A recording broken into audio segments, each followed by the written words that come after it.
I am Thor, son of Odin, and as long as there is life in my breast, I am running out of things to say. Great, another broken white boy for us to fix. That's my secret, Cat. I'm always angry. You took everything from me. I don't even know who you are. With great power comes great responsibility. I can do this all day. Wakanda forever! And what's up, y'all, and welcome to Views from the 616. Yes, the yet-to-be-named MCU podcast finally has a name. Views from the 616, the blackest MCU podcast in the multiverse. Sir. Brought to you by the people behind For All Nerds. And as always, you know, like I say on For All Nerds, it's your boy, DJ Ben Amin, a.k.a. Brother Voodoo Child, Bofa Bova, Holla Holla Holla Holla Holla, Black Adam Warlock, A Nightmare on Ellis Street, Lieutenant Good Trouble. Yes, absolutely. Yes, here on Views from the 616, and I'm joined by Tatiana King, a.k.a. the Wicked, the Wicked Witch of the Westview, and also known as Agatha. Darkness is spreading. You put your own echo on it right there. I know, it's my favorite thing to do. I love it. Yeah, like you did it before, you know, our master editor Luna even gets to it. Like you just put your own echo on it right there. I feel that. Put a little mustard on it, you know. But yes, folks, we have a name, Views from the 616, which was suggested by one of our listeners. We don't know who you are.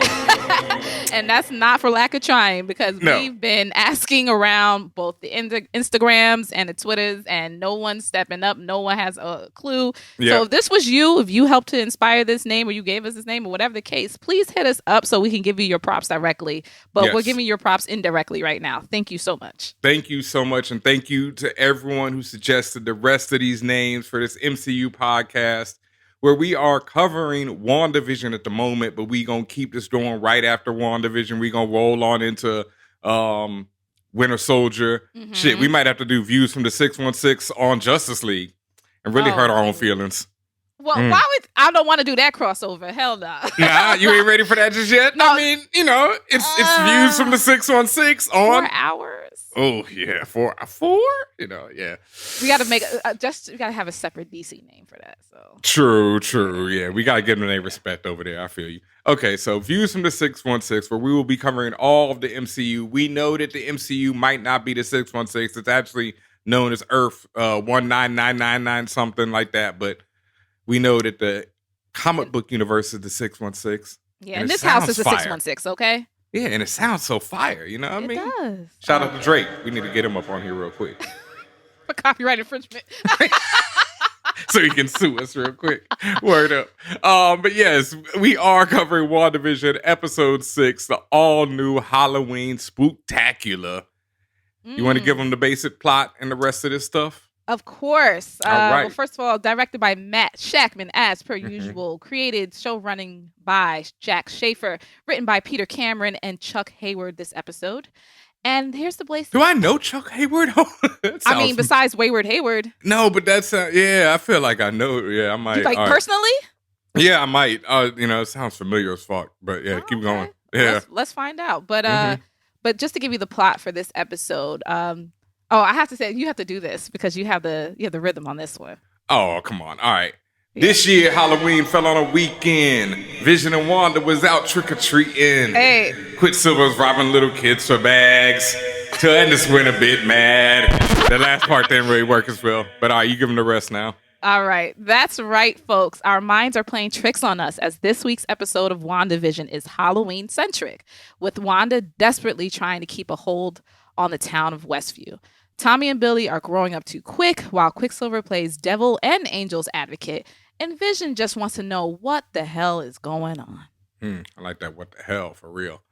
You know, and also he's very serious right now. And also the hell, and also growing up too quick. You know, for Quicksilver, who is also the hell.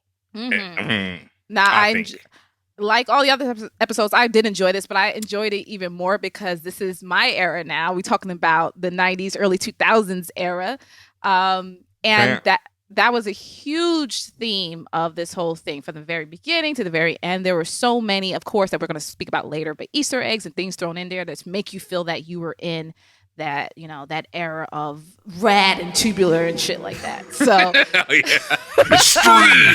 Sonic the Hedgehog and all that, Oh man, yeah.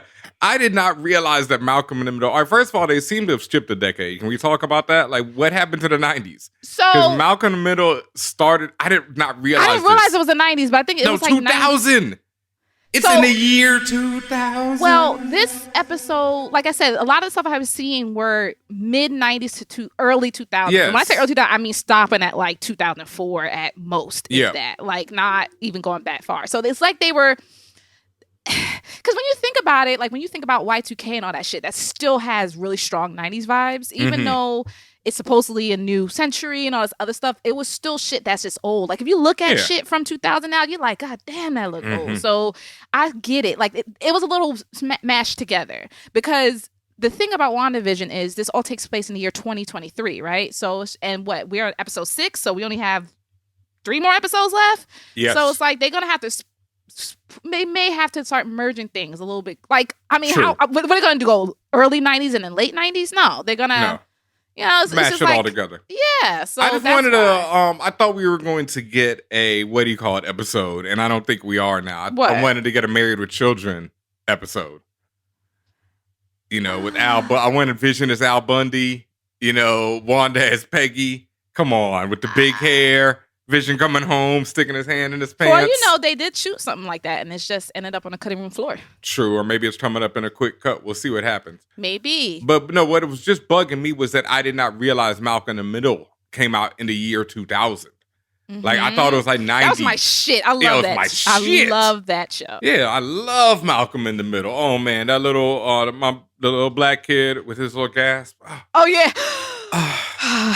You got nothing. Like, he used to be so disrespectful, too. That was the best part. Like, my man did not give a fuck.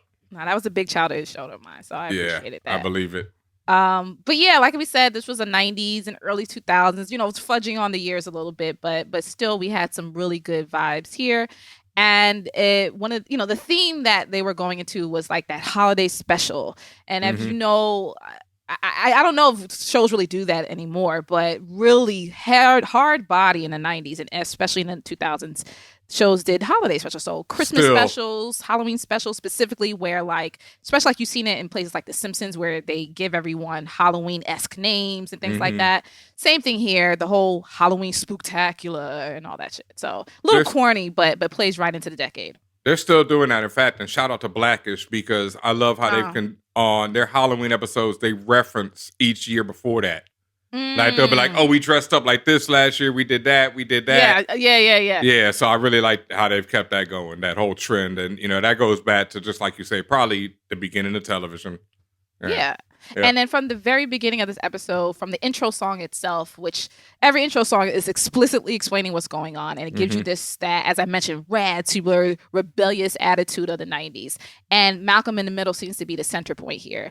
From the font that they use in the intro cards to just the movement of the camera and that whole kid being a menace running around the house. Like that's all Malcolm in the Middle. And I wanted to just make a point of some of the lyrics on that song. So they say, don't try to fight the chaos. Don't question what you've done. Don't let it stop the fun. Some days it's all confusion. Let's keep going through each distorted day. There's no way of knowing who's coming by to play. Being literally a play-by-play of what's going on, but also giving you some context into, as I feel, these are all episodes that Wanda is experiencing from a mental standpoint. So it's narrating that. Also, some other context to it. Like you said, the intro imitates Malcolm in the Middle, but also it's from Tommy and William's perspective, right? All the shots we see in this. Tommy and Billy, yeah. Tommy and Billy. And so we see Wanda and Vision both using their powers in the intro, like clearly in front of the kids using their powers. So the kids both see them using their powers and know that they have powers and are aware of it. We know that from the intro alone. Also, the song is like you said, it's explaining what's going on, but it's also telling Wanda what to do. Don't fight the chaos. Don't question what you've done. Don't let it stop the fun. Some days it's all confusion, but let's keep it going. You know, there's no way of knowing who's coming by there's no way of knowing who's coming by the play drops right when Pietro drops on. And I guess we can get into the naming, like the names of how they're named in the intro. Sure. Yeah, because everyone is named like, you know, Vision is playing somebody playing Vision, but Pietro is as himself. Yes. Which is I thought that also was an interesting distinction. Yeah, and it's also that's sometimes done like that's an old TV thing too, that, you know, where it'll be like so and so as themselves, you know. But that's usually done when it's somebody showing up on the show as themselves. You know, as a cameo. Yeah, as a cameo. So is Pietro that cameo, or is he as himself because he's somebody else? Who's himself? Who's himself? Right. Who's himself? Him downstairs. Downstairs. Also interesting, you pointed out that in the credits, they've actually added Agnes as a cast of the character. Yes, as one of the family members. She wasn't in any of these credits before.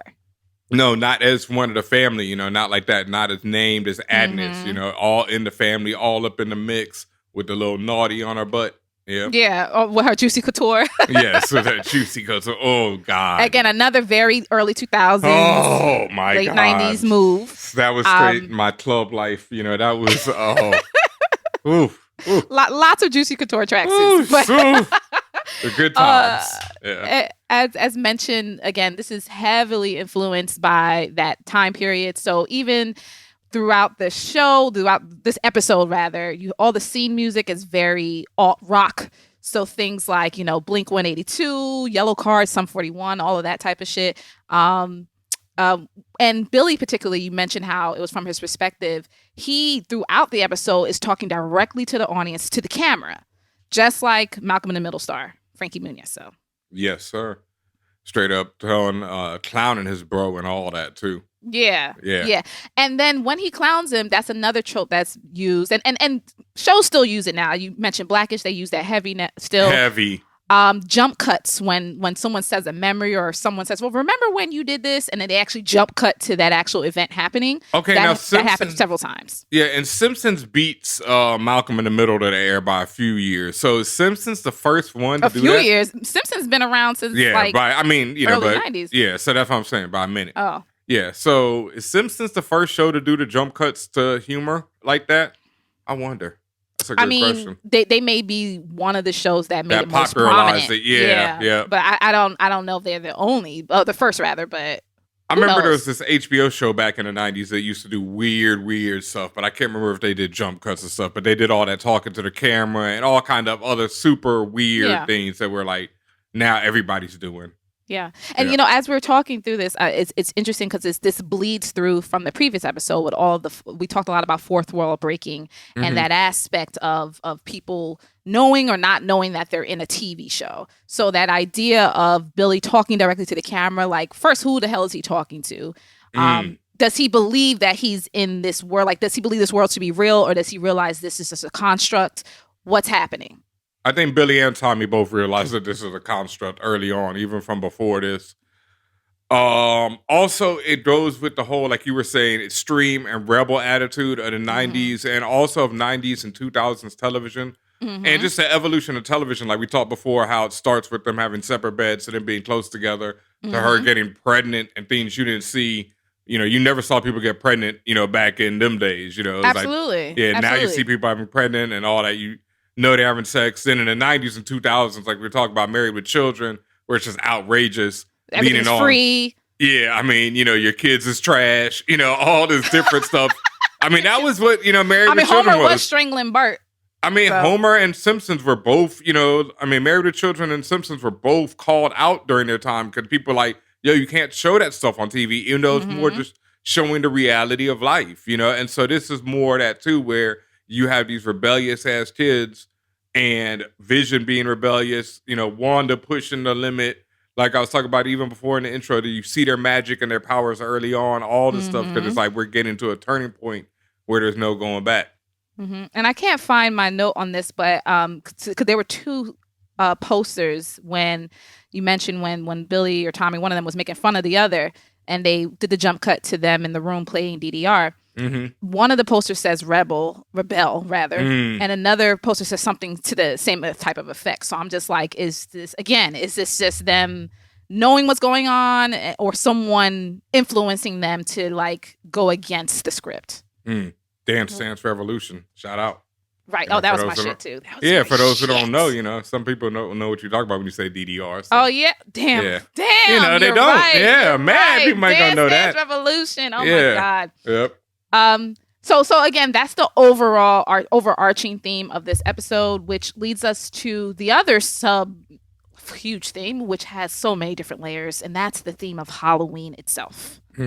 Following on a weekend. Yes, fall on the weekend. That's the best time for Halloween. It's so sad because 2020 Halloween fell on the weekend, but we were in the Panasonic, so what can you do about it?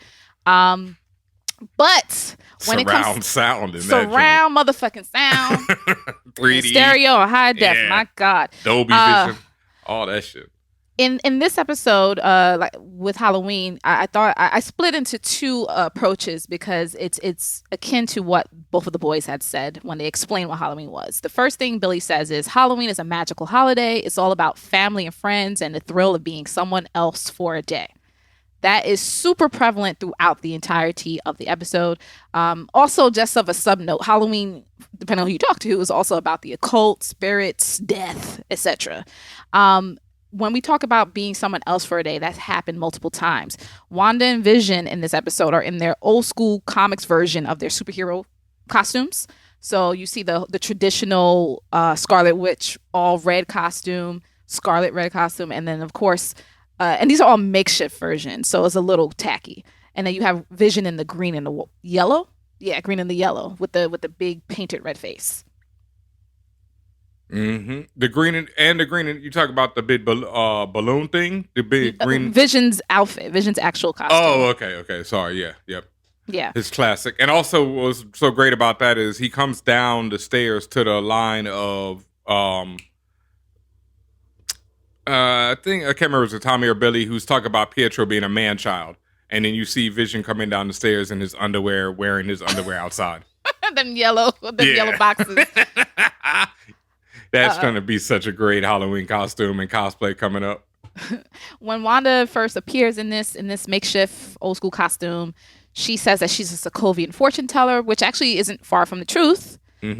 Because her mother, in the comics, her mother Magda was a fortune teller. Yep, Magda was a fortune teller. And Magda Lencher. And perhaps, if y'all know who perhaps Lencher a magician. Name.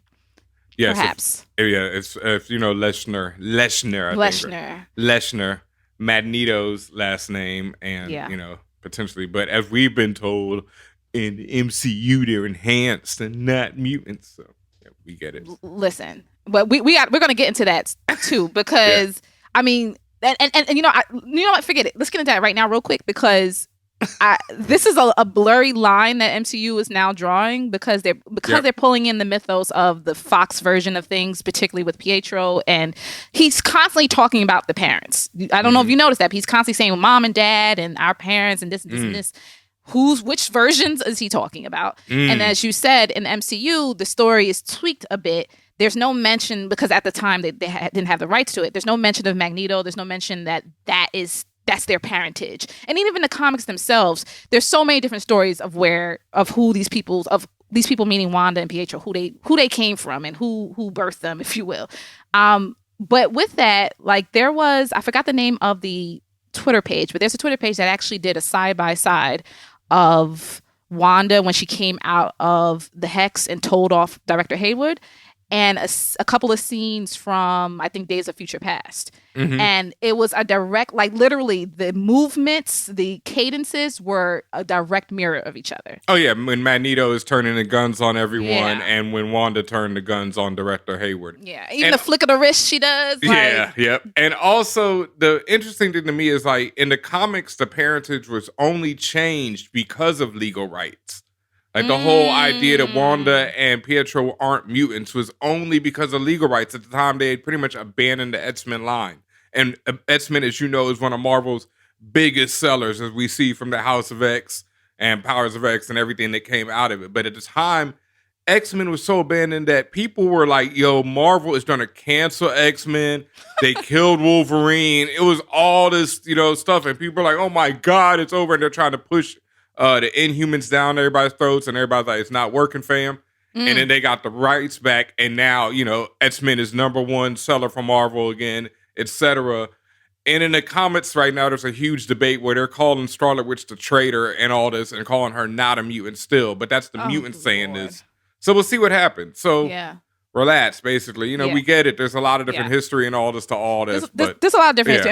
And we'll be a little bit more mindful to be explicit if we're talking about comics versus MCU. So this is just a disclaimer. Don't explain to us like, well, actually in the comics this happened and in the movie this happened. Like, we know y'all. Like, please give us the benefit of the doubt. We do a lot of research. We really do our jobs here because we want to get y'all a good show. We want to really do a lot of in-depth just knowledge. So and again, we'll be careful and be more explicit, but please also give us some grace. Appreciate it. And if we get it wrong, trust us, there should be like 50. 50 if we're just dead ass wrong, please just tell us. But, and there'll be like 50 people telling us already because I get it. Yeah. We get it.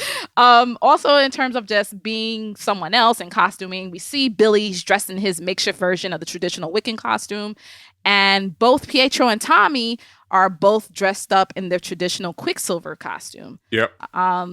Tommy's speed costume in the comics looks different, but for this, they both are dressed as the old school Quicksilver. At times, he's also, I think, worn that suit, and Quicksilver has interestingly worn that same suit in green and blue. Mm-hmm. Like he had a green version of it and a blue version of it.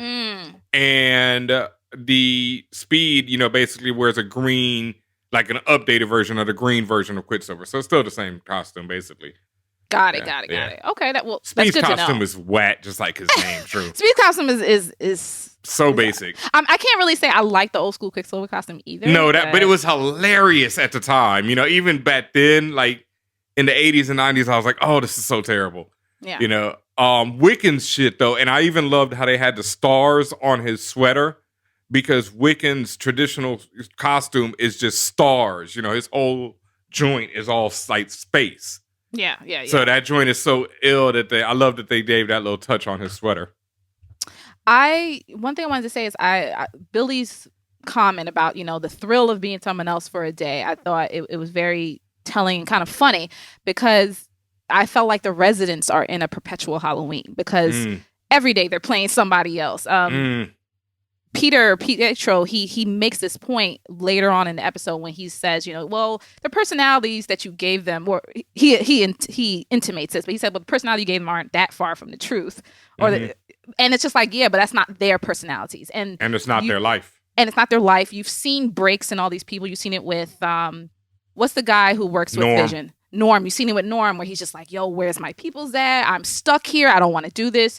And you even see it in this episode where you actually have one resident, like their face is frozen in one expression, but they're crying. And it's just like, okay, this is some fucked up shit going on right now. Yes. And then you saw even with Monica, like when she came out, she was just like, well, when I was in there, I was just, she was this jive talking, blaxploitation woman. So the first weird. thing she felt was pain when she went in, pain, darkness, all that. She felt the weight of Wanda's depression upon her. So that's some effed up shit to be putting all these people through. Yeah, it's a lot. Also in this, Herb, our favorite resident black man, he was dressed as Frankenstein. And, the whole idea of Frankenstein being some monster that's put together by somebody else, like, what, again, this makes me question who is Herb really? Because, again, he almost out of character. He's like, do you need something changed? So, again, is he still actively working to keep Wanda complacent or happy? Or is, like, what's his true role? Herb and Agnes are still the biggest questions I think that we have out of townspeople. Because I'm still going with Dottie being the devil. Once again, Dottie not showing up in these episodes. But Pietro showing up leads me to say that Dottie's the devil and playing Pietro. But we'll get into that. So I don't know about Herb. Is Herb like under the hex? I don't think so because he seems aware of it. He seems too aware. Out. But remember when he was tripping out, just like the woman, when he was cutting through the wall. Yep. But what's he doing on purpose? And I'm saying there's so much subterfuge happening in this with a few people in this show. Yeah, So I you feel don't you. really know who's faking, who's just going with the flow, or whatever the fuck is happening. Is Herb the man on the inside who what's his name was looking for in the first place? Is he a monster of Wanda's making, i.e. Frankenstein?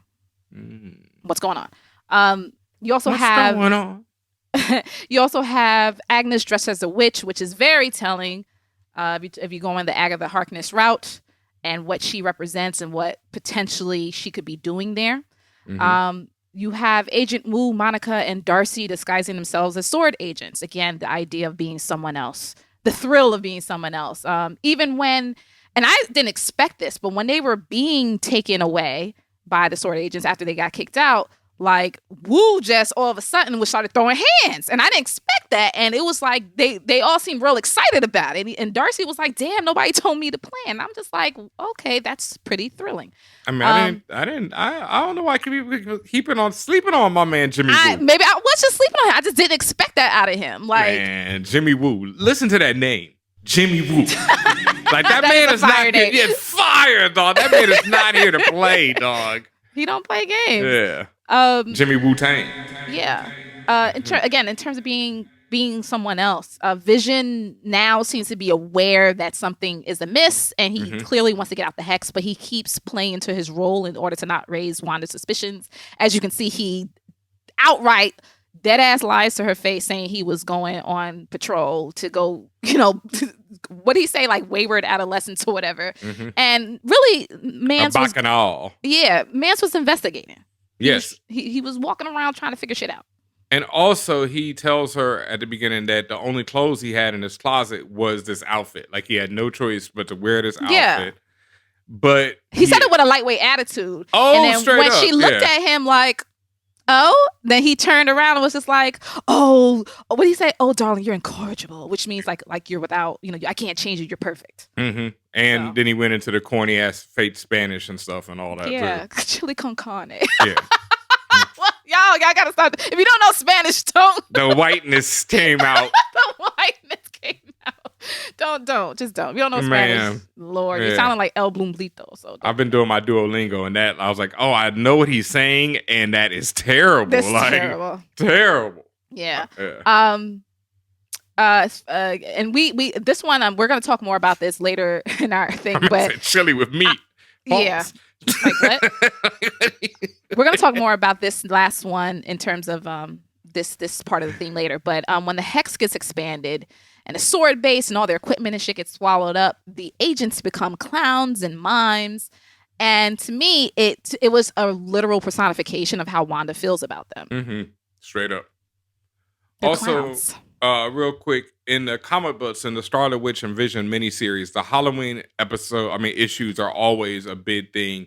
There was a big thing about Sam Hain, Satan, and it being All Hallows Eve, like what Halloween's original meaning is, All Hallows Eve, because it's like the night where it's supposed to be closest to the spirits before November 1st, which is the day of All Saints, right? I think All Saints Day.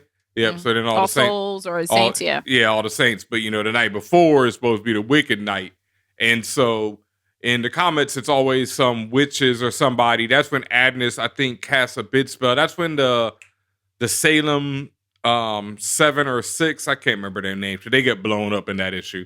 The one I had, at least that one. But they concoct their bid plan on Halloween night, and the Halloween issues always play a big part in Scarlet Witch comic books. So I mean, as mentioned, is the occult and magic, and sometimes dark magic, and you could thinking of crossing over to the other side. Like Halloween's supposed to be a very powerful holiday for people who dabble in that. Yes, and more than dabble, as these people is doing. Right. Yeah. And I mentioned like all of that other stuff I mentioned about the costume and all that stuff. That's from like, if you think about it from Billy's perspective of what Halloween is about. His brother Tommy says, nah, you're wrong. Halloween is about candy and scaring people. And that happened throughout the episode. You saw Tommy and Pietro stealing candy. Tommy, when he got his super speed powers, he's running around grabbing snacks. He's having a great old time. In terms of scaring people, Pietro, he actually scares Tommy and Billy after they wake up when they say that he's, he probably is a vampire because he's sleeping in the middle of the day. Pietro purposely scares Wanda when after she basically walks Vision out the door, she turns around and Pietro's standing there with this stupid look on his face, like that wild face. He scares her. And then when Wanda is talking to Pietro about how the hex came about, she turns around, she turns to look back at him. He becomes the dead version of himself, like the dead face, gray eyes, bullet-ridden body. And to that point, again, this reminded me of when this happened in episode 4, when Wanda looked away from Vision and looked at him, and it was the dead gray version of himself. And again, I don't know if this is just a momentary lapse in Wanda's reality powers, or if it's something else. Is it just because she wasn't paying attention, or is it somebody doing this? B. Somebody doing this. Why is it B? Okay, we'll get into that right now and a little later. But right now, I just had a quick thought that I think is something here, right? Billy and Tommy's perspective on Halloween are representing Wanda's and Dottie the Devil, I'll just say, in this case, as Pietro. Halloween is a magical holiday all about family, friends, and the thrill of being someone else for a day, Wanda. Halloween is all about candy and staring people, getting good stuff and staring people. Pietro, the devil, etc., right? Why I say that Pietro is this is not Wanda saying this is someone else doing it to Wanda. There is this theme of staring people, like you were talking about this now. And Pietro stares Tommy and Billy after waking up. They're scared to wake him up because they're afraid that he is a creature of the dead. After he wakes up, he says some lines about how blood is thicker than water. He does the classic vampire moves on them. So there's a lot of themes of him being undead, of him being a vampire.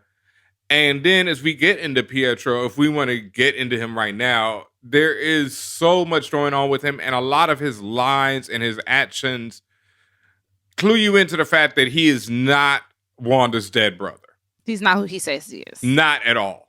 He is somebody completely else, somebody who is aware of a lot of things that Wanda's dead brother, even brought back to life, would not be aware of, unless, he went to heaven, but that's not what he said what happened or any of that type of stuff. He acts like he gets shot in the street like a chump. Yeah.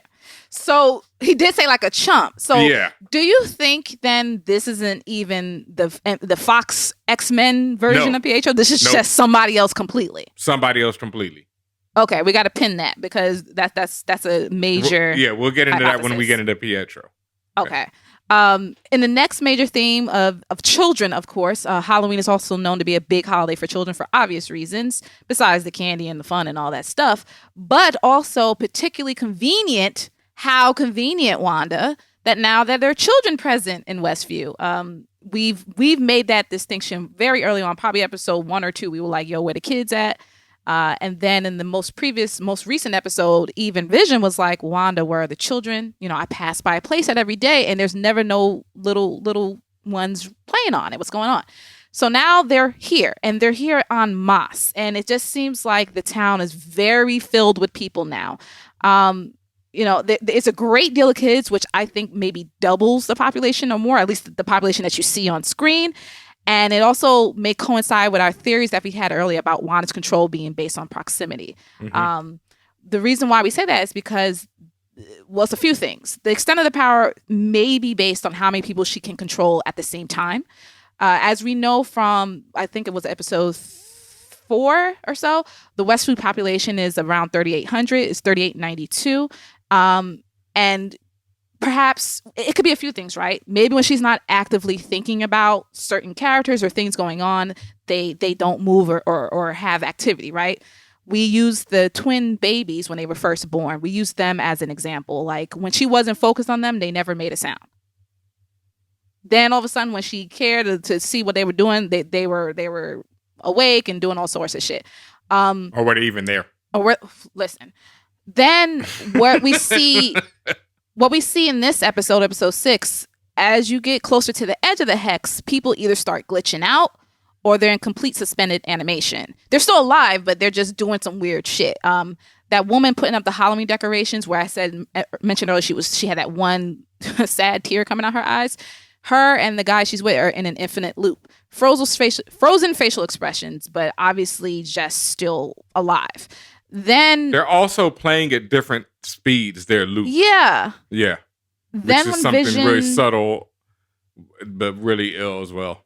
When Vision gets to the edge of town to try to talk to the people who are there, they seem frozen in time. They're not even moving. And even Jimmy makes that comment. He was like, they're barely moving. What's going on with them? So, which again drives me to believe this is all a lot of this stuff about what Wanda can control and do is based on a few different rules. Maybe proximity, proximity to her, proximity to her thoughts or her attentions, and as well as the number of people, which is also could be why the children were hidden in the first place. We said that perhaps she it's hard for her to control children, maybe, or also could it be that many people is just hard to fucking deal with at once.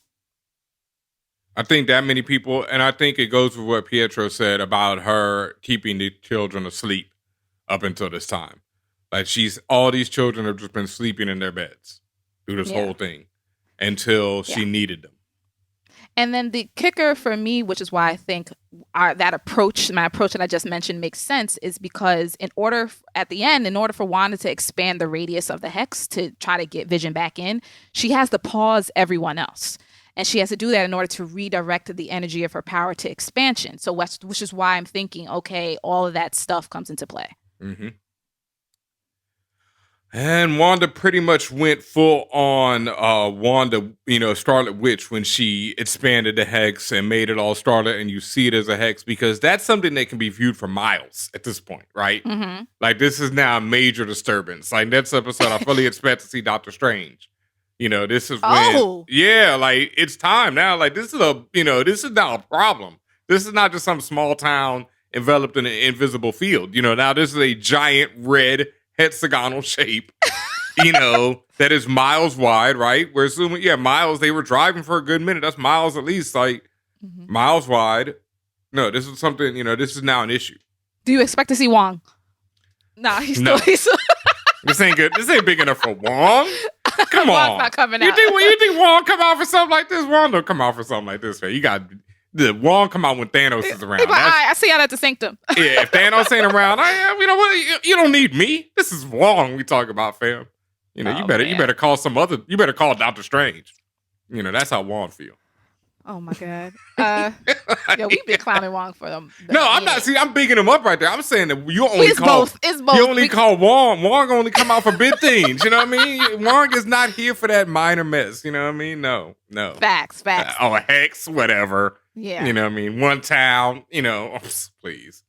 Talking about messes and hexes, we got to talk about a major theme of nightmares. Mm-hmm. Nightmares is huge. It's also a double entendre. We'll get into that in a second.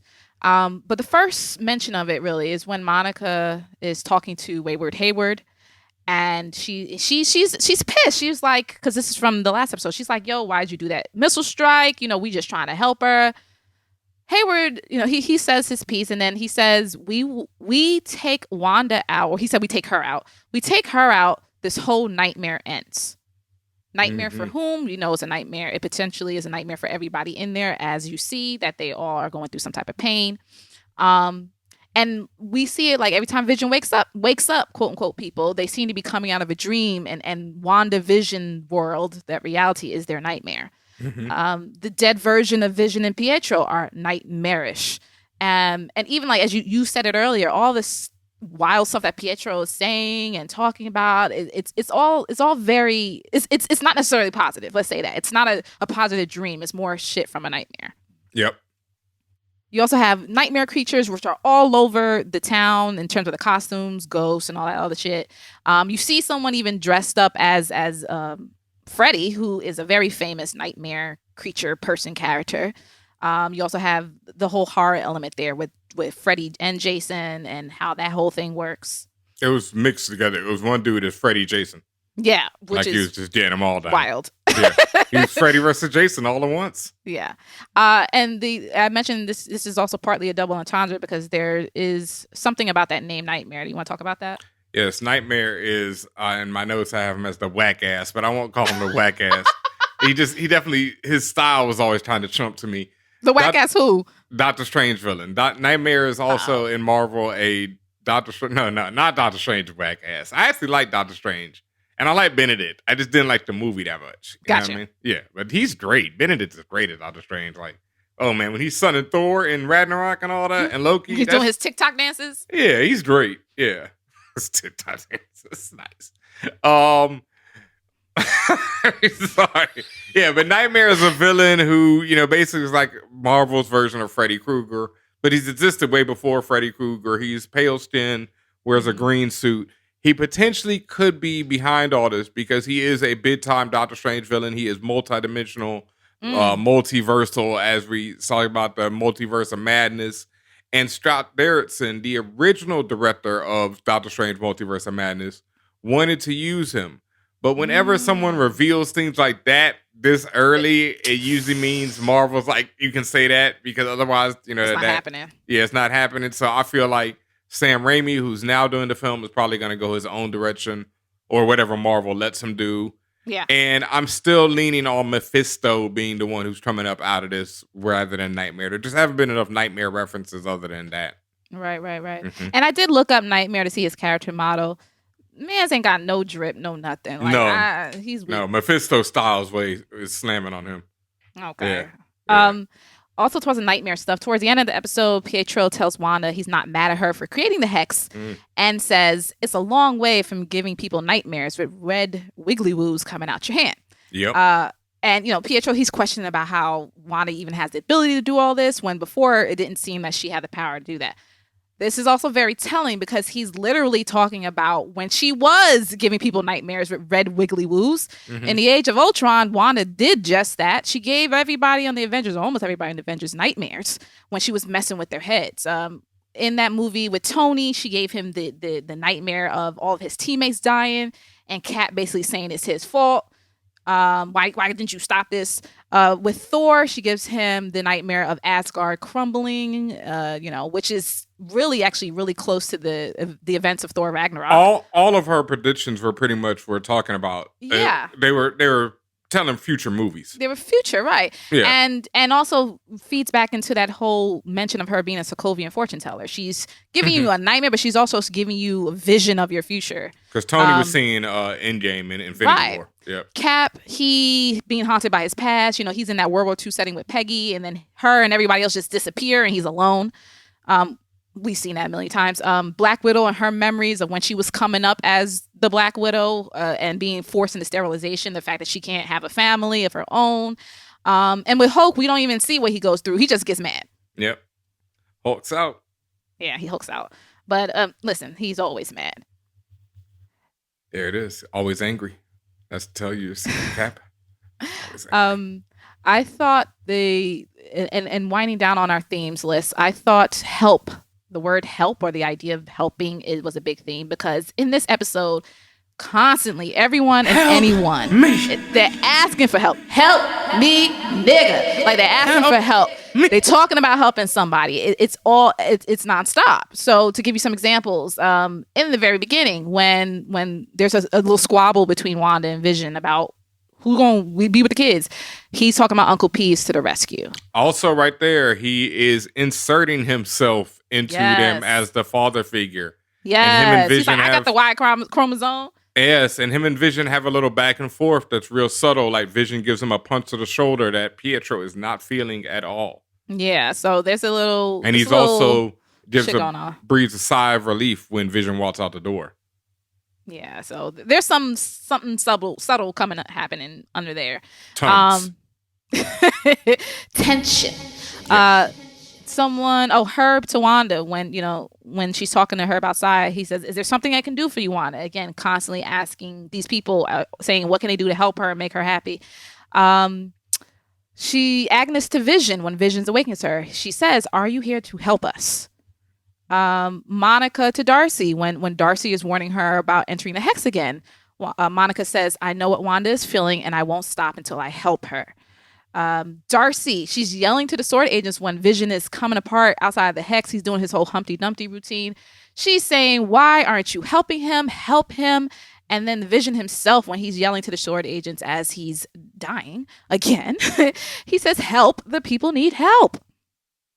Also with Monica to Darcy, that's a really deep line because she says, "I know what Wanda is feeling." and I won't stop until I help her. But it's not just that she knows what Wanda is feeling, having drawn through the hex and having felt those emotions for herself.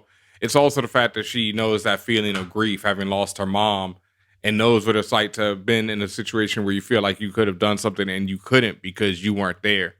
So Wanda and her have that in common, and that's what I think is what she's really referring to when she says that she knows what she's feeling. Absolutely. Yeah. And I really like how I think the writers are doing a good job in general with all the characters, but especially with this is our real introduction into Monica and how she's feeling her humanizing her character and where she's coming from and helping you to relate to her own personal struggles, right? Like, yeah, we know eventually she's going to get some powers and all that. She's going to be powerful in the MCU sense, but the fact is that she is a person. She is a woman. She's a Black woman who had this mother who was like this incredible figure, within the world, within S.W.O.R.D., all this stuff, and she lost her in the blip, right as she got blipped. So it's just like, it's just good to just see how they're developing her story. Hell yeah. And it's really great to know that we're going to see more either of this Bat story or more of her in Captain Marvel 2. And I'm sure just throughout the rest of the MCU. And like you said, the powers can wait, because that don't make it, especially for her. I like this because she's so ultra powerful in the comics. And because of that, they don't give her enough burn because she's so ultra powerful. They can't use her that much. So she's always been, relegated and pushed to the side because they don't want to make her outshine the rest of the Avengers. But in this, they're actually letting her character grow before we're even getting to the powers. So I love to see that. Yeah, I want to know the person behind the powers versus the other way around. Facts. And that leads us to our last major theme, which is crossing boundaries. We see this in a both literal and figurative sense throughout the many scenes in this episode, particularly the first when Hayward first kicks Wu, Monica, and Darcy off the base. Wu says Hayward is way overstepping his professional authority, i.e. he's maybe overstepping bounds of his power. When Vision finds the actual physical boundary of the hex at the corner of Ellis Ave and Rolling Hill Road, we see that literal big-ass red stop sign, which is also a hexagon. But again, that's the major boundary. Even Wanda early in the episode told her sons don't go past Ellis Ave because, again, that's where the hex stops, at least at that time. And then, as we see later, Wanda extends that boundary and swallows up the S.W.O.R.D. base. And a lot more. Pietro seems to lack clear boundaries with how he just acts, behaves, speaks to Wanda, to everybody, but particularly to Wanda, which is now making me think more about what you said, your hypothesis earlier about him not being who he says he is. Oh. So, the Fox version of him does act like that, but we'll get into more, but we'll get there. Right. I know right now the comments on Twitch are already explaining all this. So yeah. We're gonna get there. Love y'all on Twitch, man. This is so much fun. I love being in the chat room on Twitch. But so Pietro lacking boundaries. Like when Wanda yeeted him into some hay when he was like, it's not like your dead husband can die twice. First of all, that's the most foul, violating shit you could say to somebody, let alone someone who created this whole place because of that very trauma. So, of course, Wanda got mad about that shit. And I'm like, yo, maybe you shouldn't have said that, bro. Go ahead. All right. Two things just before I forget them about that particular scene. One, the fact that he says it's not like your dead husband can die twice. How the fuck do you know, dog? How the fuck do you know? You was dead well before that.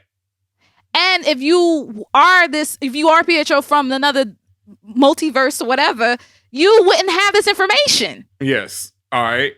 Two, when Pietro gets yeeted into the cornfield or into the hay, there's mad tombstones by him, right? Yes. Now, shout out to, I think it's New Rot Stars who, the breakdown, they peeped this because I didn't even peep this, or it might have been somebody else. I watch a lot of breakdowns on YouTube. Sorry if I didn't get this right. But the names on the tombstones, of course, are production members, etc. Mm-hmm. On one tombstone, the, not byline, but what's it called on a tombstone? Not tagline. That's even more dark. You want to use IG, the caption. Yeah, the caption. Wow. I don't know what to call it, but usually there's a name and under it is a message or I can't remember what it's called right now. It's blanking me. But anyway, the tag says not on her side. Yeah. So Pietro goes yamming by this thing that says not on her side, which I think is pointing out about that him not being not on her Wanda's side. There we go. Okay. Which I absolutely believe. Yes. And also when it comes to crossing boundaries, that you have bad manners, which Pietro has that in spades. He has bad manners. He's considered a man-child, sleeping all day. He brings up traumatic shit without warning. My man is teaching the kids how to shotgun cans. Shotgun is soda, right? And I'm just like, what the fuck? And even that boundary, this is kind of a meta boundary, but he yells out when they're first walking out to go trick-or-treating, he yells out, "Unleash hell, demon spawn." And Wanda seems a little annoyed, but she brushes it off. But this is also, again, meta because this is a reference to the comics. The origins of Tommy and Billy are a little fuzzy, but in the comics, they are made with pieces of Mephisto's soul. Yes. As we kept explaining over and over again, Mephisto is Marvel's version of the devil, top demon, whatever the fuck you want to call him. Pretty much. Yeah. And they were first thought to be a piece of Master Pandemonium's. You said Master Panda. I'm like, oh shit, we doing it. It's funny. That's what Another Hawkeye. Kung Fu Panda. That's what Hawkeye would call him. Oh, Hawkeye would be like, "Oh, we got to go fight Master Panda again." Oh, yeah, wow. Master Pandemonium.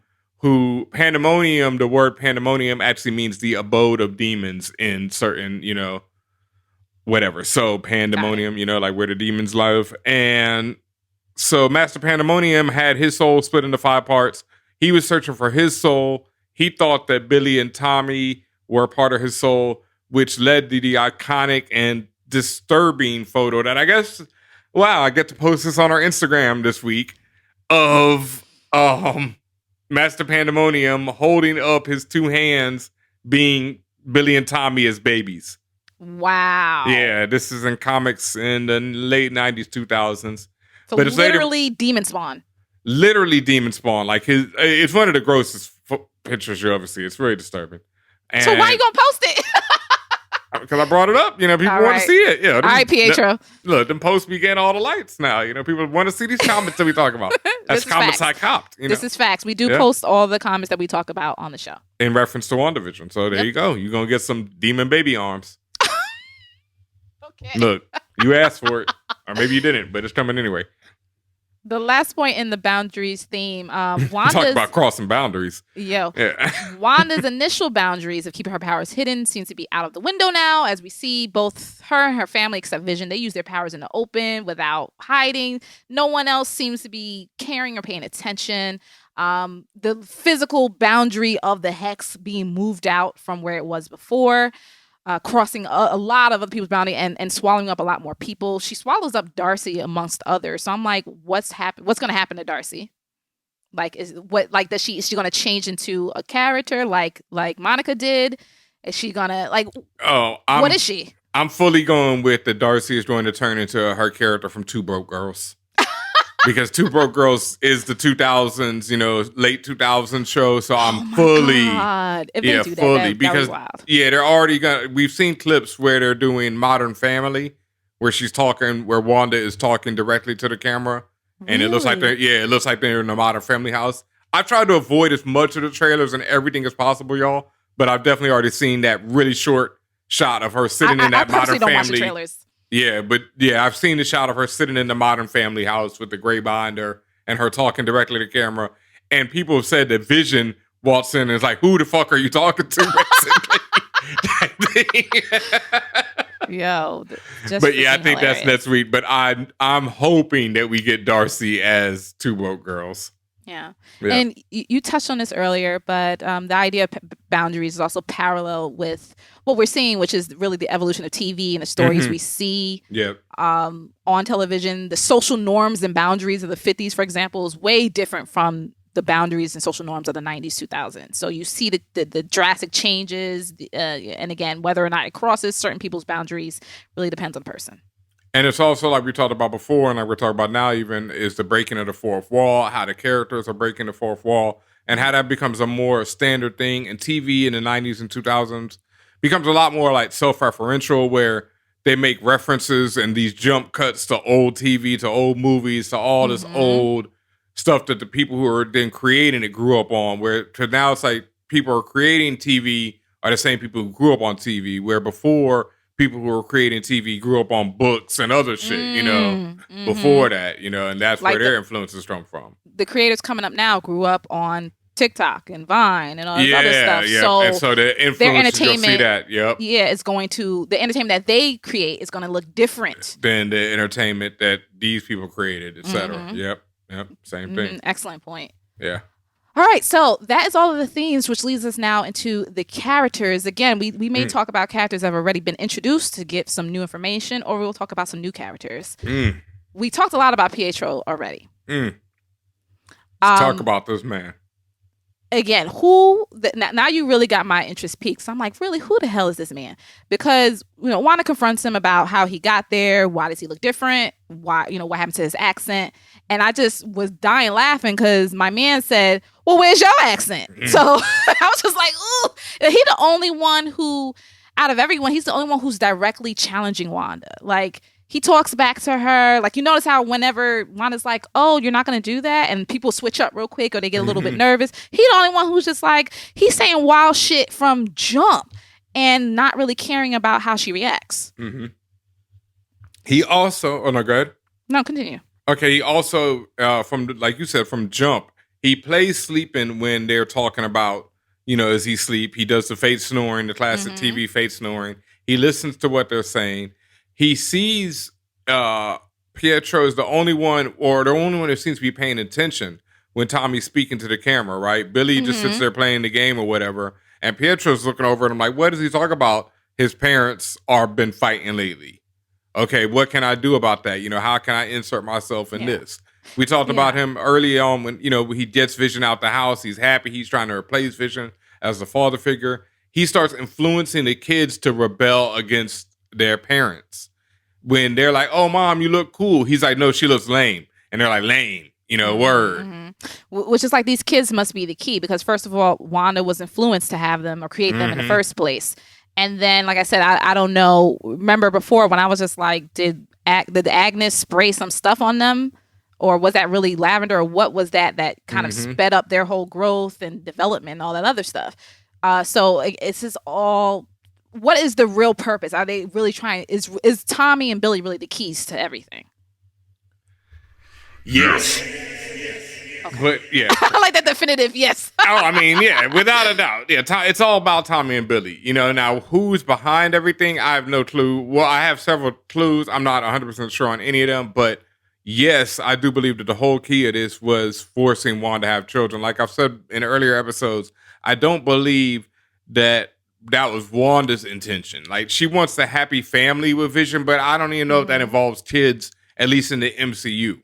Yeah, she wanted to be with him. Yes. And I think that was really the main thing. Yeah, I think the kids are the byproduct of that. And like they've shown in the MCU from the beginning, she just wants time with Vision, which is why now they're stealing time for everyone else to have their own time. And she's like, yo, I'm not having that. Because that was from their theme from going back to Infinity War, where when they get attacked, they're talking about having time and, we've been stealing moments and all this, et cetera, et cetera. Other things that make us question who Pietro, this version of Pietro all really of it. Is. Everything.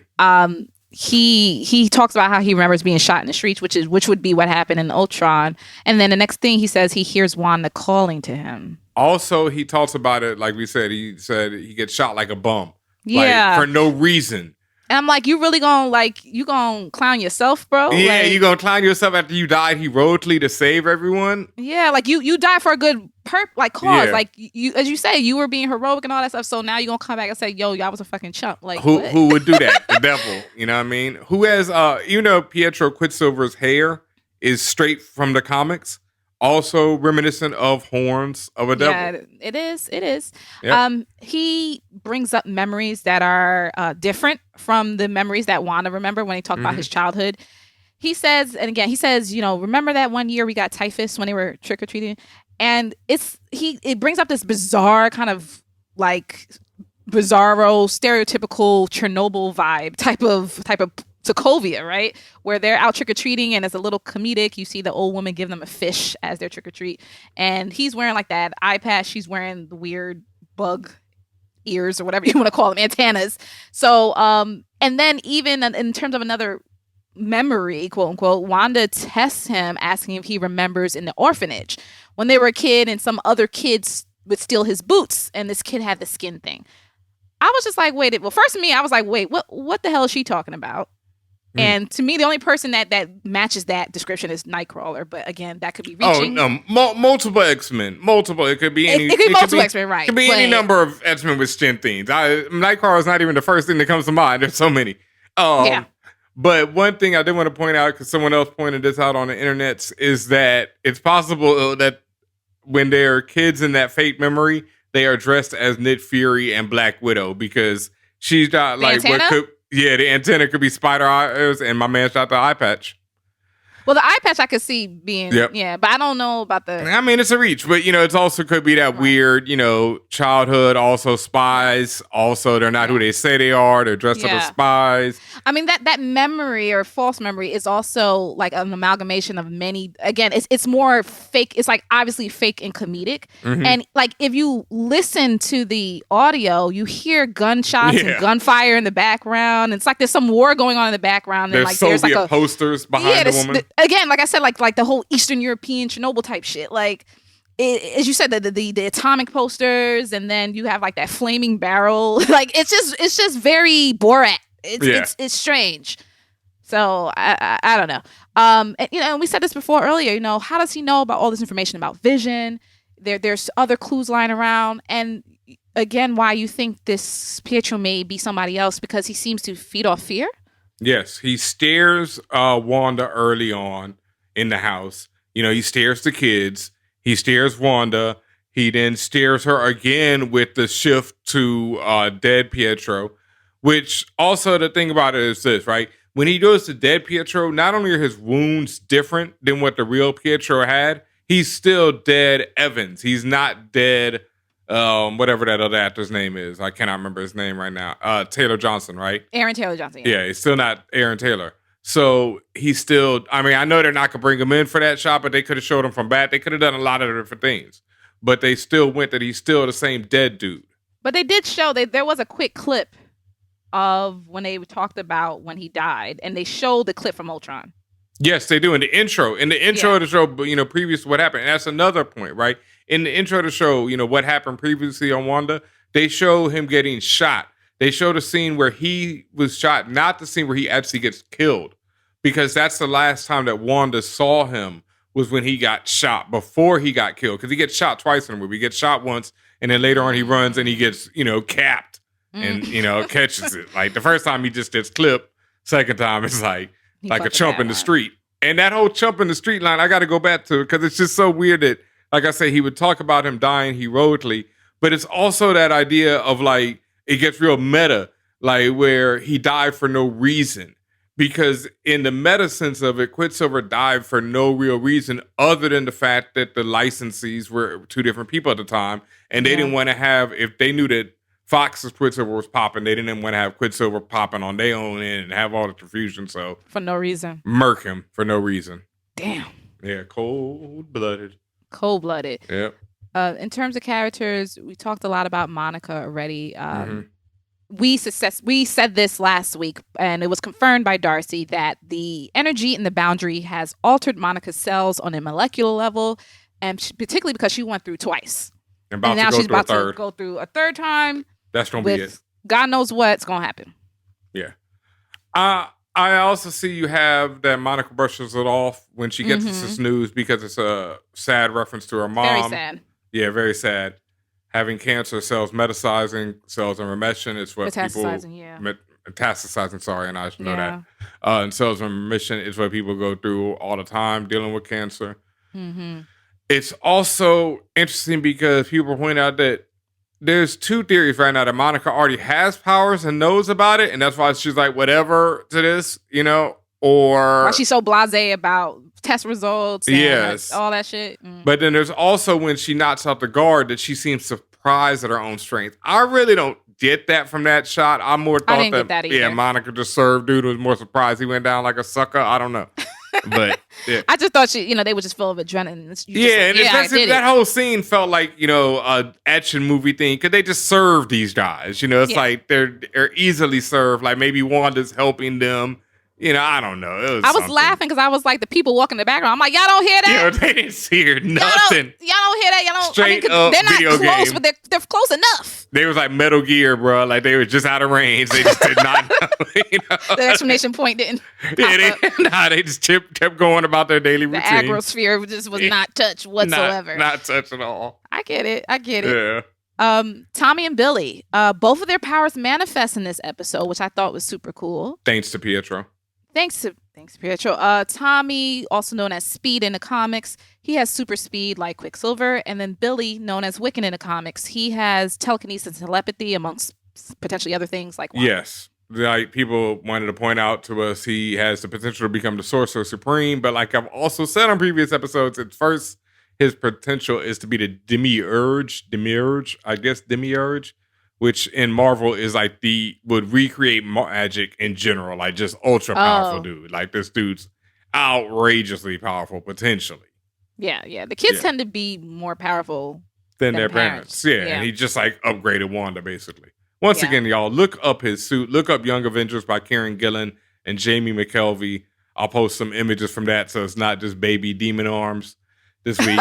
So you can see Wiccan's butter suit, yo. Because I've still never seen anybody cosplay that one like well. If somebody has a pic of that, please send it to me because I've never seen a fire where somebody has that whole universe look. That shit is so You're going to see more of that coming soon because of this show. Oh, yeah. Somebody's trying to get it right. Somebody's trying to figure out how to do that.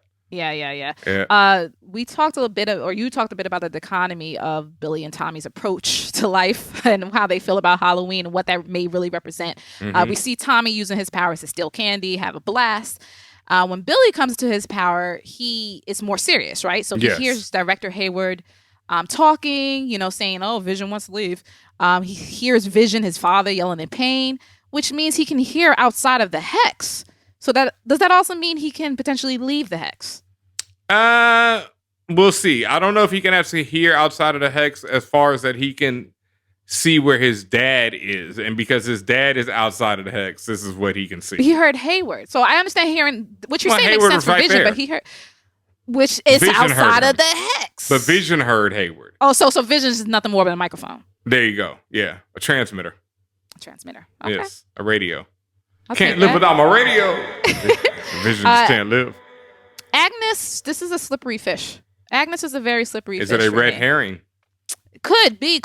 Was that a red herring that that old woman was giving you in that whole scene? What the heck? Because red herring.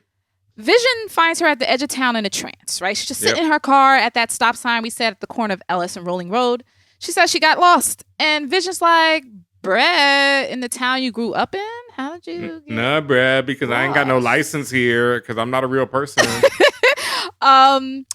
Agnes, was Agnes faking like being in this cloud, or was she really struggling with being stuck in and out of character until she wakes up? What do you said that you think she's faking? It's once again like this goes back to the police and the Eastview thing where it's like there's just a few things where it just throws me off completely where I'm not 100%, but I'm leaning hard.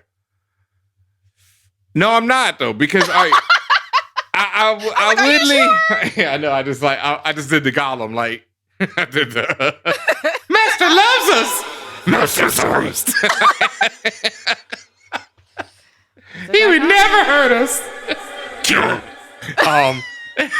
So, I like your Gollum impression. Oh my God, I'll never forget when I was sitting at home because I think when I was in the theater I might have been too high and I just didn't realize the brilliance of that acting in that scene. Because it wasn't until I was sitting at home and I was really watching it. I'm like, yo, this dude is really screaming on himself. Yeah. Like, this shit is brilliant. So you're not completely sure she's faking? No, back to Agnes. I'm not 100% sure if she's faking because when she does wake up, one of the illest moments, right? This is real quick, but acting again, she reaches for that brooch. Brooch? Should I get it right? A brooch. Yeah, she reaches for that brooch right away. Necklace. Right away because she's like, where is that? That is very important. Because she's not wearing it, right? No, she's not wearing it. And she reaches for it, and then she goes on about her business. But even if she's completely shook through the whole thing, her whole vision, you're dead thing, and you're dead, you're dead. 4 times. Yeah, that part is where I'm like, okay, Agnes is faking this whole thing.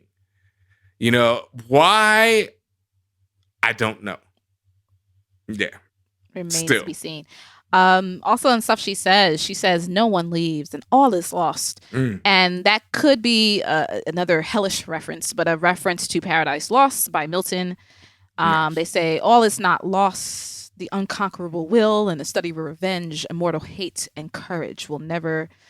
I'm not reading this whole thing, but the whole point is it's a very specific quote. And it's an epic poem that tells a story of Satan and Adam and Eve. Yeah, it's 2 concurrent stories. One telling the fall of Satan, like basically leading up to the world creation, like the battle in heaven, and then Satan falling to earth when Satan betrays God, and then Satan falls to earth, and then God creates the world after that, and the birth of Adam and Eve, etc. How they get turned. A lot of this tracks. So. Yes. And the whole all is lost and all that. You'll hear that phrase so many times. All is lost, I think that's on The Simpsons. Despair. Yeah, I think all is lost. Oh, and then I know where I just saw it. Men in Black 2. Oh. When Tommy pushes when Tommy Lee Jones puts his finger into that world, there's like this small miniature world, and he sticks his finger into the water, thinking it's just water, like a bowl of water. But when he pushes it, this tidal wave crashes on this small miniature world, and all the little aliens are like, all is lost! You should laugh at a whole race just dying. I know. And Will's like, don't touch that, but that race is done. He pulls his finger out, but that tidal wave still hit, fam. Like, it's still tight. God. Oh, man. That was a great movie. And last about Agnes, when, after she goes through she goes off the deep end, she starts cackling like a witch, which is very much in theme what we said earlier about Halloween and other stuff, and also who we think she is, potentially, being Agatha Harkness, and Agatha being essentially a witch. All these people are witches. One last thing about her brooch, because she doesn't have it on her, is that where the soul of Mephisto, her husband, is trapped? And now that it's out, is he Pietro? Or is he already Dottie, and Dottie is Pietro, because we have not seen Dottie in a few episodes. Pietro definitely the devil. So is Dottie. This is related to, this is small, this is related to Agnes, it's more of an Easter egg, but the car she's in, her license plate, again, could be throwaway, could be something else. If you put it into Google, it's a hex color that, and depending if the first letter is O or D, it could be crimson red or black. Yeah, okay, thank you. Because people were saying that it's red, and I'm like, that shit is black. It depends, because the first letter could be as the letter O, or excuse me, the number 0, the number 0, or it could be the letter D. Yeah. Depending on which way your eyes cross. But they both pretend to colors that are evocative of Scarlet Witch. Yes, and hell. And hell and all that. Black magic, red witch, red magic, whatever the fuck. Yeah. We're in a whole Final Fantasy game at this point, but or a Janet Jackson song. Yo. Director Tyler Hayward. Wayward Hayward, we did not like him from the beginning, and Super Dickhead has activated with him because he is incredibly sarcastic, passive aggressive towards Wu, Darcy, and Monica particularly, and then, just straight up kicks them off the base. We also know, or come to find out, that he's very sneaky, because when Darcy hacks into the firewalls and get all his files and stuff, she sees that he's hiding shit. We're gonna get to about what he's hiding, but with him being passive aggressive, he says, "Which one of you is a sassy friend?" When he was talking to Monica and Darcy, and they both are like, offense. They're definitely offended by that, because that was a rude statement. You said this is also a TV trope. Yeah, it's also a TV trope, the whole sassy friend. I think Darcy's character on Two Broke Girls is the sassy friend, even though I'm not really sure. She plays sassy a lot. A lot. I haven't watched most of it, so I'm not sure both of them are sassy, but there's always a sassy friend.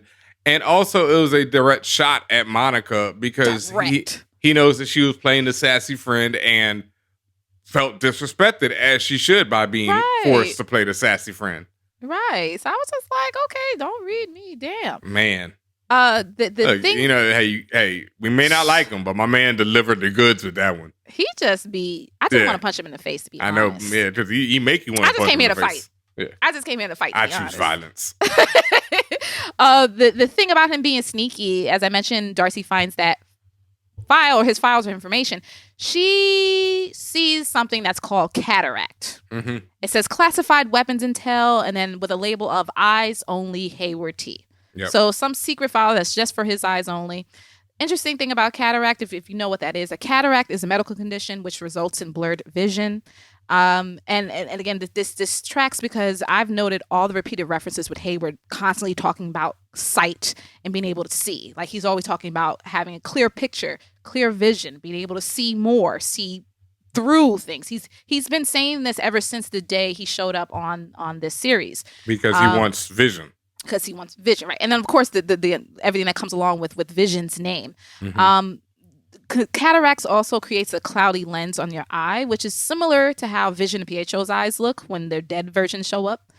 And again, this goes back to my earlier question about were those dead moments that we see these characters in, is that just a break in Wanda's power, or is that part of Hayward's cataract weapon? Like, no.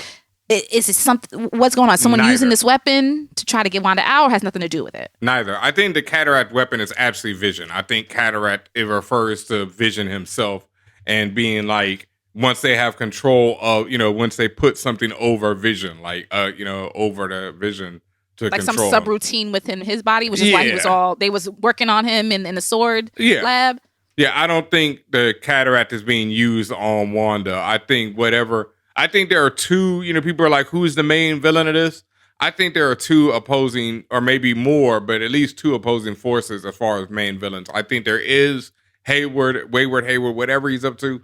And he might not even be a villain as much as the guy who really has been through it. Like he said in this episode, y'all wasn't here for that shit. You know what I mean? This man snapped out half of the universe. I held it together. Yeah, now, whether he's mad about having to hold it together, et cetera. He was big mad. Yeah, but he has reasons. So what I'm saying is he bid mad about, like, is it one of those things where he's bid mad enough to be villain, or is he just bid mad enough for us to suspect he's the villain, but he's really trying to do good? We don't know. Well, Sword and Shield always trying to do good, and it's like, nigga, mind your business. Yeah, but at the same time, we don't consider that for Nick Fury. We fuck with Fury. So that's what I'm saying. Is Hayward like Fury, or is he like everybody else we've seen? Oh, he ain't like no Fury. I ain't giving him that. All right. Well, the other side of it is that I don't think it's it's not a break in Wanda's power either. I do think that this is the outside influencing Wanda to see this. This is what you don't want. Remember, your past is dead.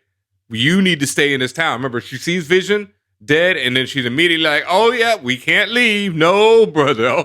Oh no. No, trust me, we can't leave because you did. You can't leave. And you see what happens when he try to leave. Humpty Dumpty, right? And then Pietro, who is just straight up messing with her throughout the episode, shows her the fear once again. Your past is terrible. Stay here. I'm here for a little bit to give you some grief, just to keep you on the right path. That's what you wanted.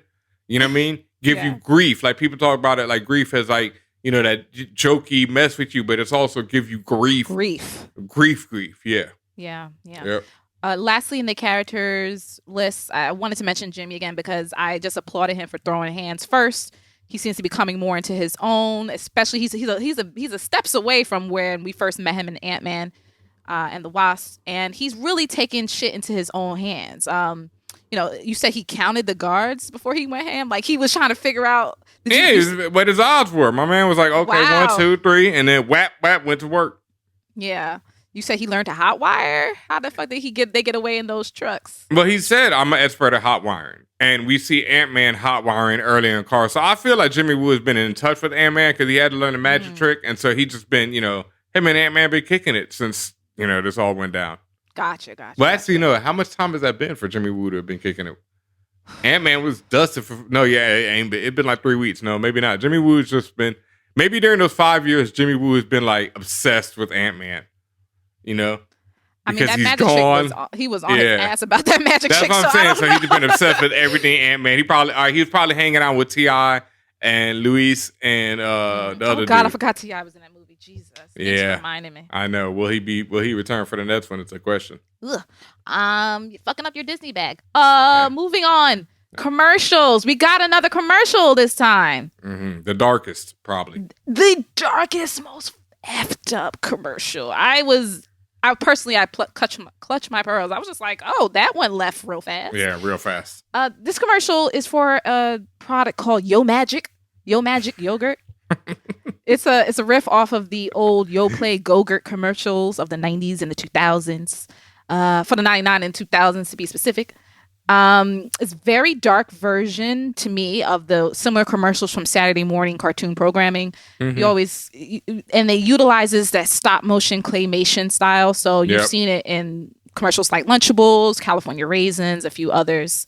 I don't think they use it as much anymore just because it's just a little creepy.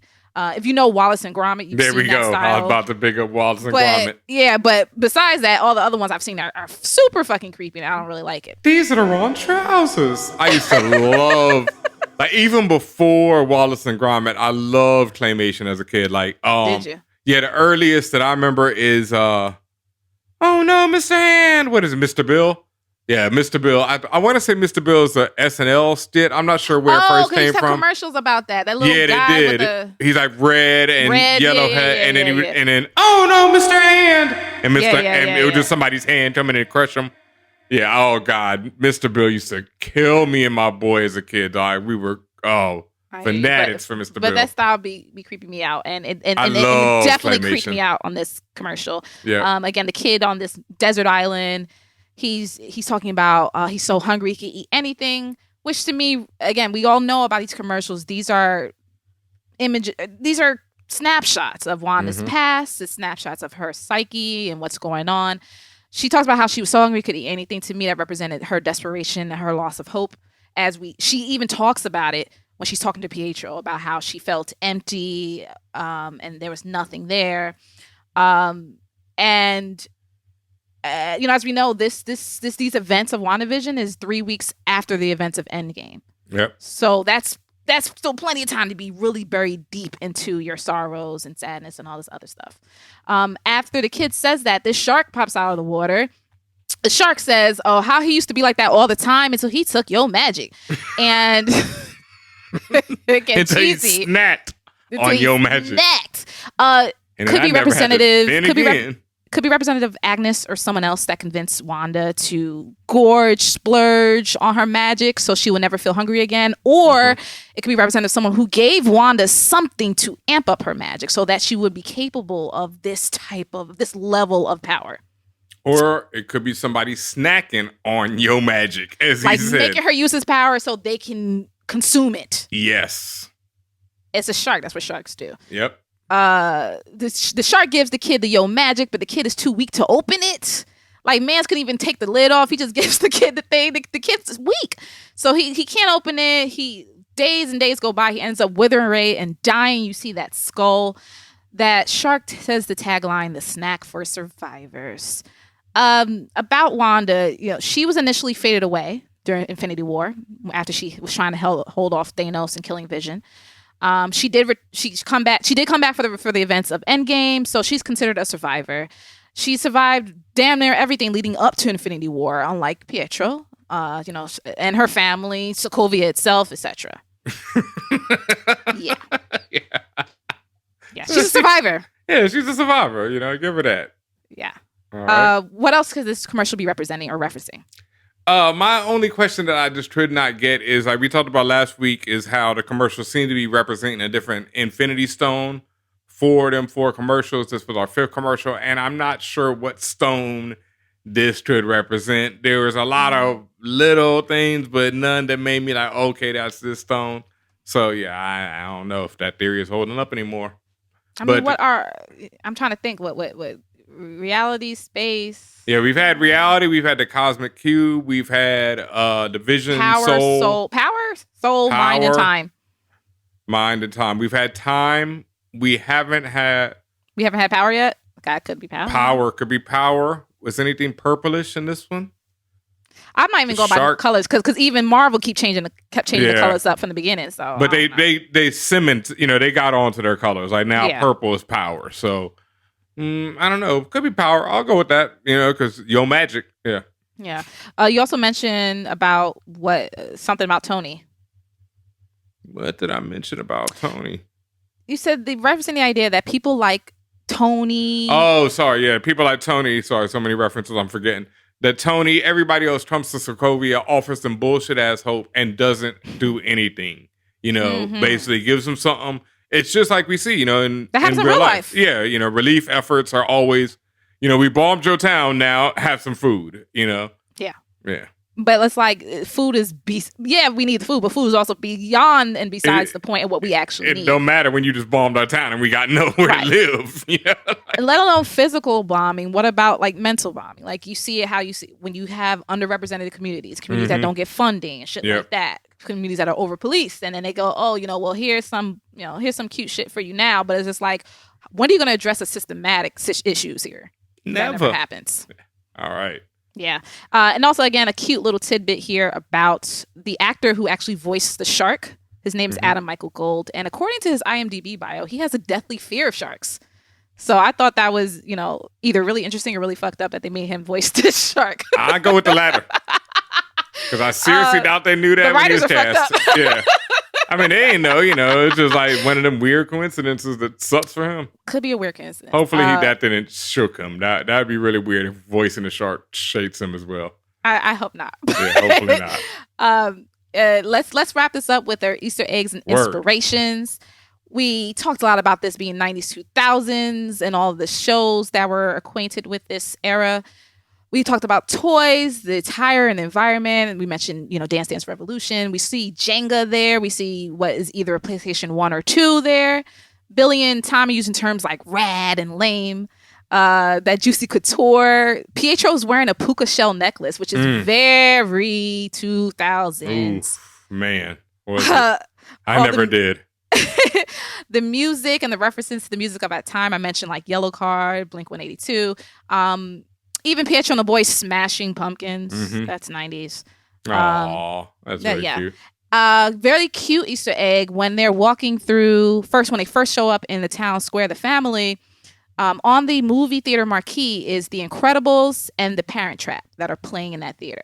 Yep. The Incredibles came out in 2003. The Parent Trap, if they're doing the 90s version, came out in 1998, starring Lindsay Lohan.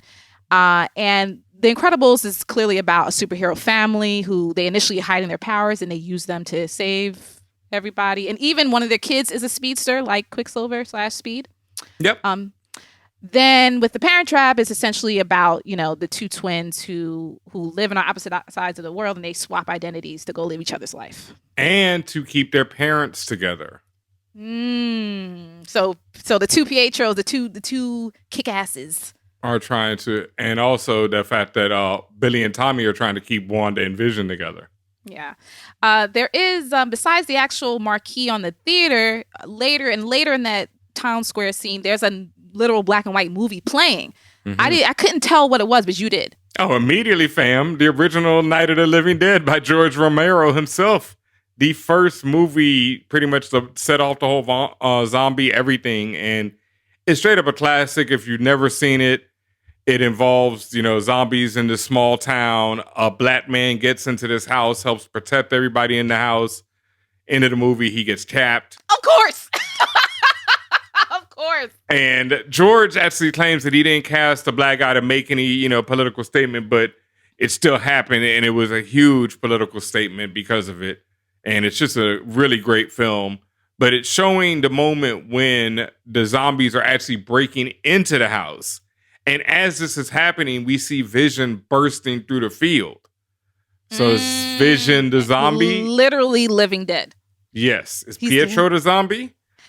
A couple things about Vision. They both are, shit. A couple things about Vision bursting through the field, too, that we didn't mention before, is that he, like you said, is Humpty Dumptying back into the field. Like, he's connected to it. He's part of it.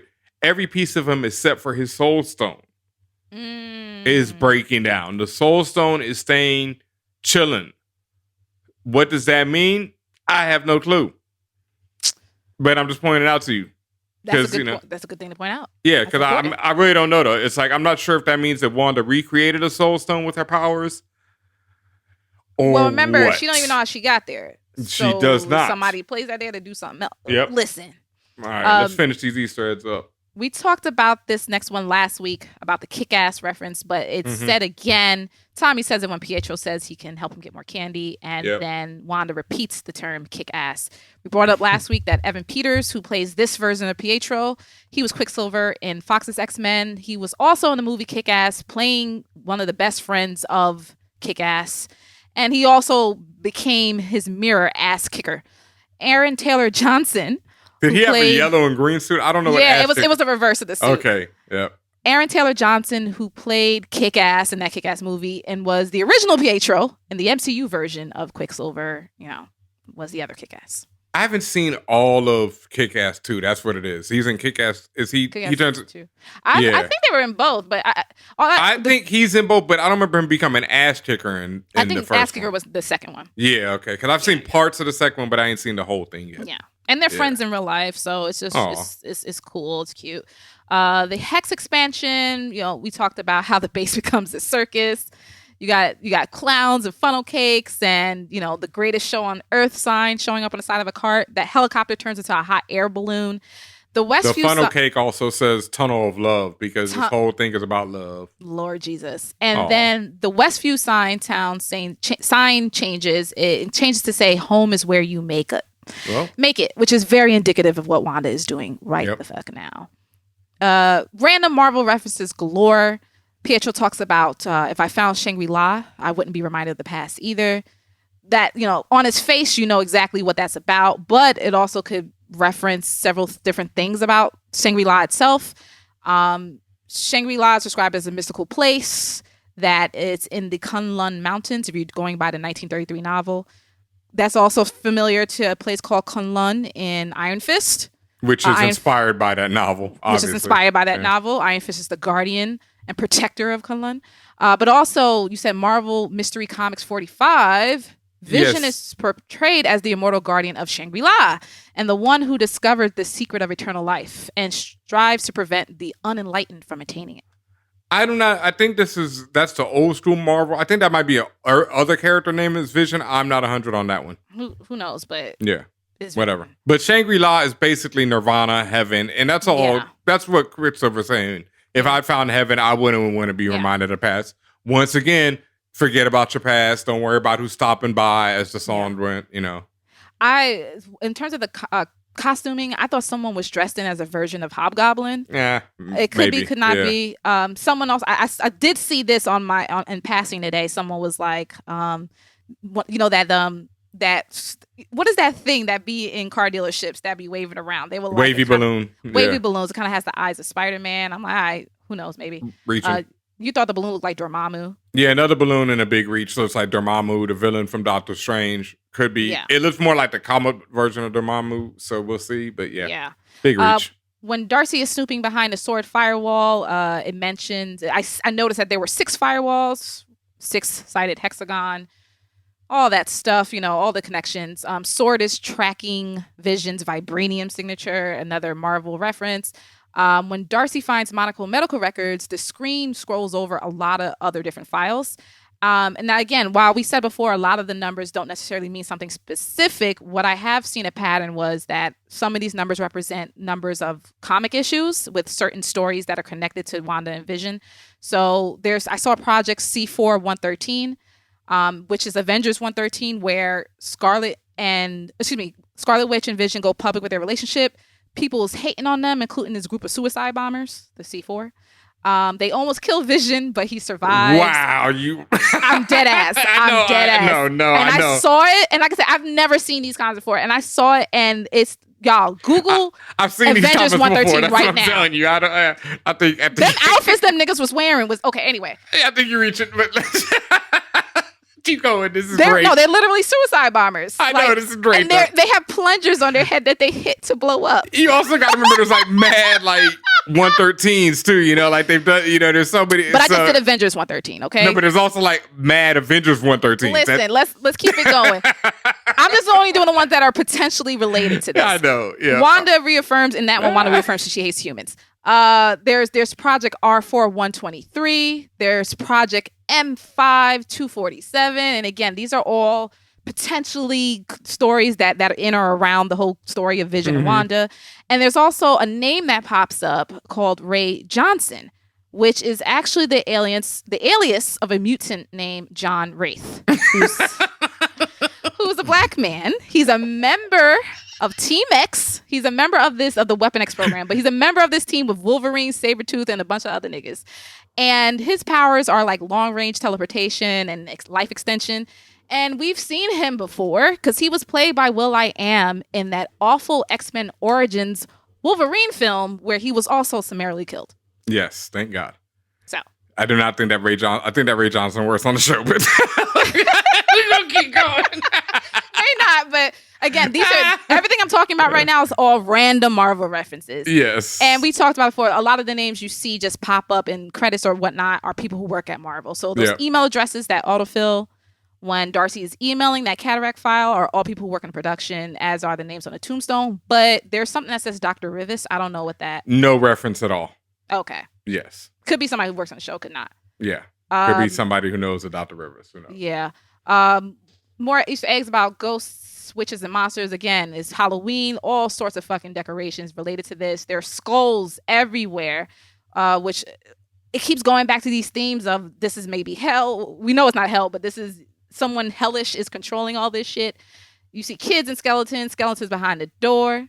The woman who's glitching outside her home, she's putting up a ghost decoration, which also has a skull.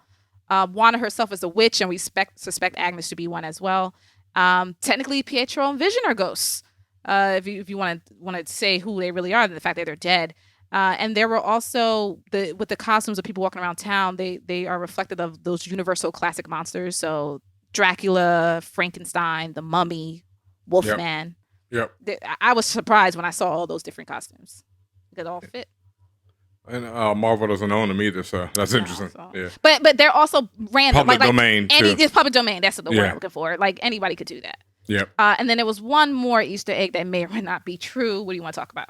Oh, yeah. Real quick, because I saw this theory going around, and I did not understand why people kept bringing up the Kree, right? And I was like, why are people bringing it up? So I had to watch some couple videos, and I'm like, maybe, but I doubt it. But just to explain for people who don't know, the Kree who showed up in Captain Marvel and also we're seeing a lot in Agents of S.H.I.E.L.D., right? The blue-skinned aliens in the comics are classic villains, are classic enemies of the Skrull, who we've seen more of recently in Captain Marvel as well. So we saw the Kree in the the Kree and the Skrull in Captain Marvel. And in Captain Marvel, we see the Skrull get outfitted with ships that they can use to escape the Kree because they've had this war going on between them forever. And the Kree were revealed as the militaristic, kind of more evilish, than the Skrulls that we've seen, which was kind of a flip on the comics because traditionally the Skrulls are more the evil dudes. Actually, they're both usually portrayed as kind of evil, Yeah, they both got problems. Both got problems. So, but in the movie MCU, the Kree civilization seems to be centered around hexagons on Hala, which is their home planet of Hala, not Holler, Hala. The home planet of Hala in Captain Marvel, we see is covered in hexagons everywhere. Also, the other link of hexagons is in MCU, whenever somebody makes a space jump, which we saw a lot of in Guardians of the Galaxy, in Guardians 2, actually, they'll make a jump, the ship will be flying through space, it'll hit a certain point, and a bunch of hexagons will appear in space, and they'll jump through them. So that's like the space portal. So people are basically saying that perhaps the Kree, since they're an ancient race, created this whole system of hex portals, of space-time jumping, and are now using one of these hexes to contain the city of Westview. Somehow, Wanda is controlling this hex as well now. Blase blah, I doubt it. The only things that are adding credence to this is that the newspaper always has these ads for television on the back. But in this episode, there is a flying saucer appearing above the television. So that added to it. But that's what that was. I was trying to figure out what that was. And people are saying the Kree are doing all of this because they want more power over somebody who has an Infinity Stone, because before they were messing with Captain Marvel and they warped her mind and her memories, remember? Made her think she was somebody else because they wanted power over an Infinity Stone. Yep. So now they want power over Wanda because she has an Infinity Stone. But I feel like this is too close to the Mephisto idea. And especially with this episode where we see Wanda actively influencing the Hex, that lends more to mutant magical to me than the Kree doing it and her actively being able to influence it. Yeah. So I'm still going back to Mephisto. Yeah, and I feel like they keep, not to say they're not going to merge it, because like I said, I mentioned these other references that are related to X-Men where clearly they're merging that shit. So, but I also I think they're using this time to bring in new stories and characters. So and they'll come back to the Kree later. Yeah, definitely. And I think, and also there's the whole Captain Marvel connection there to Monica Rambeau. So it's a potential, but I think this is more focused on Scarlet Witch. Like if this was Monica's show, I'd be like, oh hell yeah, it's all Kree behind it. But because it's Scarlet Witch's show and Agatha and Agnes still hasn't been explained, I don't think that's Kree related. I think we're still, unless like I said before, we have two major villains. We have Mephisto and we have Sword, Kree, Shield, Hydra. I don't know. I mean, as you know, people be in people's business, and everyone has their own directives and ideas and plans. Yep. Whew. Well, we have gotten through this review of episode 6 of WandaVision. Thank y'all so much for hanging with us. Thank you to everybody who's been up in the chat going wild. I know y'all are just killing it in the game. Thank you to everyone who has subscribed to us. If you're not subscribed, do it right the hell now. We are For All Nerds, and the name of this show is now Views from the 616. We are going to be reviewing all of the new and upcoming Marvel TV shows that are coming out on Disney Plus, as well as the movies when they show up. But in the meantime, make sure you're subscribed on all your favorite podcast platforms like Spotify, Google Play, Apple Podcasts, everywhere you can think of. We're there, iHeartRadio. Make sure you're also following us. I'm at Tatiana King. That's at DJ Ben Amin. And also follow For All Nerds. You see on his shirt on the socials, because we have the amazing Bond tent. Shouts out to our team. We love y'all so much. And if you like what you hear, you want to support us, give us some more funding to do all of our research and give you all these wild ideas and thoughts, please hit up. You can help us a few different ways. You can hit us up on Patreon. Patreon.com/forallnerds. And you can go on any tier you like, and you get some really cool goodies if you do that. You can also hit up our TeePublic page if you want a cool t-shirt just like that beautiful purple For All Nerds tee that Ben Amin is rocking. Move to the left so they can see it. The little mic is in your way. There you go. Perfect. And again, teepublic.com/stores with an S /For All Nerds. And that's where you can get some fire paraphernalia. I feel like I'm back at Howard. Fire paraphernalia. And big ups to all of the amazing artists that work with us to create a lot of these cool designs and give them to you. You can get them on anything. You can get them on shirts, phone cases, cups. What do we have? Like everything. Bammy has everything. Notebooks, pillows. It's all over. But it's really, really cool. Look at that. That amazing. And that's a limited edition one. You can't even get that one no more. Can't even get this one no more. It hurts. God damn. We need a Views from the 616 logo now. So we've had some ideas. We're working on some stuff. Shout out to our man, Mr. Morris. But if you have any ideas for some merch, if you're an artist out there and want to help us out or join, want to get some sales on our TeePublic store, because we will split the profits. We'll work out deals. We'll make it happen. Let us know, because Views from the 616 is the name. You can also follow that. What's the Twitter and Instagram? Views from 616. There we go. Views from 616 on Instagram and Twitter. Make sure you're following us, like we said before, at For All Nerds. Make sure you're following the twitch.tv/forallnerds. That's twitch.tv, where you can catch this live broadcast of this show every Monday at 1 p.m. Eastern. It is lit. The chat is lit. They got more theories, more ideas every week. Yes. Monday, 1 p.m. Eastern time, twitch.tv/forallnerds. For All Nerds. Yeah, that too.